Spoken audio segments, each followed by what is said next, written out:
I turned 84 in February. The cake Ruth brought over sat mostly untouched on the counter for 3 days because I kept forgetting it was there. The house gets quiet in a way I never noticed before Maggie died. 6 years now. Sometimes I still listen for her slippers in the hallway in the morning, little sounds, cabinet doors, her cough, the kettle, nothing comes. I sit at the kitchen table most mornings with the television on low, not because I'm watching it, just to hear voices moving around the room. The same table we bought in 1978 after the old one cracked down the middle. Claire spilled orange juice on it the first week we had it. I can still see Maggie pretending to be annoyed while she wiped it up. Funny what stays. I live in the same house we bought in 1974 here in Millhaven. Back then the place smelled like sawdust and fresh paint and wet dirt from the backyard. Daniel was little enough to sit on my shoulders while I carried boxes in. Claire hadn't been born yet. I thought there would always be more time inside this house. That's the part one think I misunderstood most about life.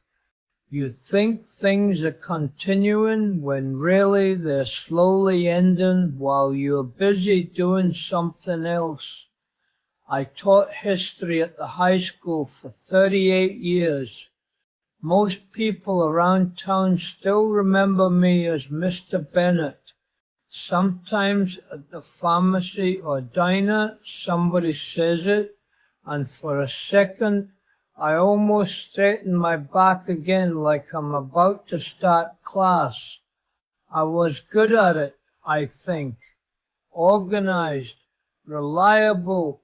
I showed up every day, never missed deadlines, paid bills on time, changed the oil in the car, mowed the lawn every Saturday morning.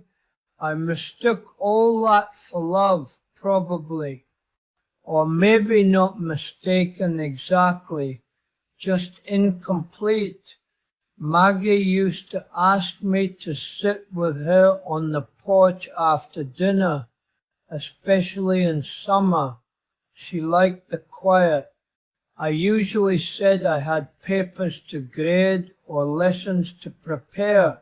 Sometimes I really did. Sometimes I just liked feeling needed somewhere. I remember one evening she asked me 3 times, real gentle too, "Come sit a while, Tom." I said, "In a minute." Then another paper, another stack, another documentary on television after she'd already gone to bed. I can still see the porch light through the window reflecting off her glasses while she sat out there alone. At the time it didn't feel important. That's the dangerous thing. Most life-changing moments don't announce themselves as important. Daniel lives in Portland now.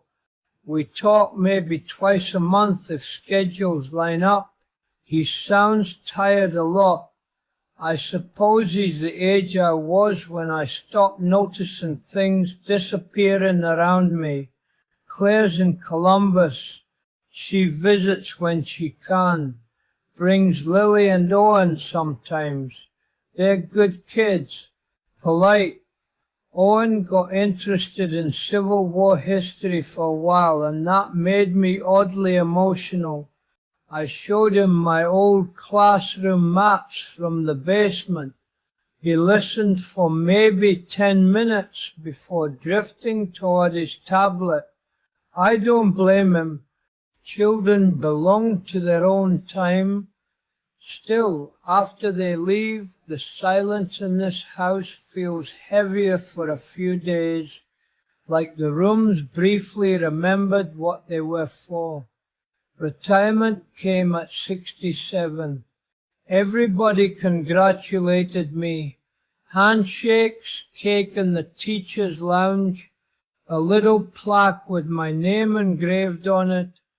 I remember driving home afterward thinking life would finally slow down enough for me to become the husband and father I had kept postponing. But by then Daniel already had his own routines. Claire too. Maggie and I had become polite around each other in certain ways. Comfortable, yes, but also careful. Years of later had settled into the walls. Then Maggie got sick. Nothing dramatic at first, just tiredness. Little pauses halfway through sentences. She'd stand at the sink looking out the window too long. Cancer, eventually. People think grief begins when someone dies. Mine started in hospital parking lots, in grocery stores buying food only one person would eat, in hearing her breathing change at night. Toward the end she slept in the living room because the recliner was easier on her back. One night I sat awake around 2 in the morning pretending to read while she slept beside me. And I remember realizing I had spent decades performing usefulness while the actual person beside me had been slowly drifting out of reach. That thought has never really left me. After she died, people brought casseroles for a while, cards, flowers. Then life continued for everybody else, which is normal. I understand that now. Ruth checks on me. Claire calls. Daniel tries.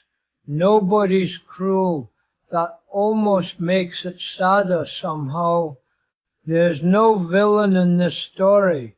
Just time, routine, tiredness, assumptions.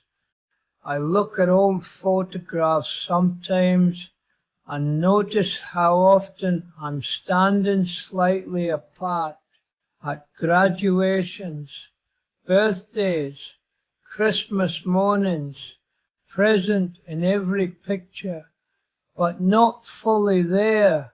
At 84, I finally stopped performing, stopped trying to be the dependable man everybody counted on, and there was almost no one left to see it. That's the hard truth of growing old. You finally understand certain things after most doors have already closed. Some evenings I sit on the porch now because Maggie used to ask me to. The neighborhood gets quiet around sunset. Sprinklers ticking, cars passing far off. I stay out there longer than I used to. Maybe because there isn't much left to postpone anymore. Sometimes it helps knowing someone else understands.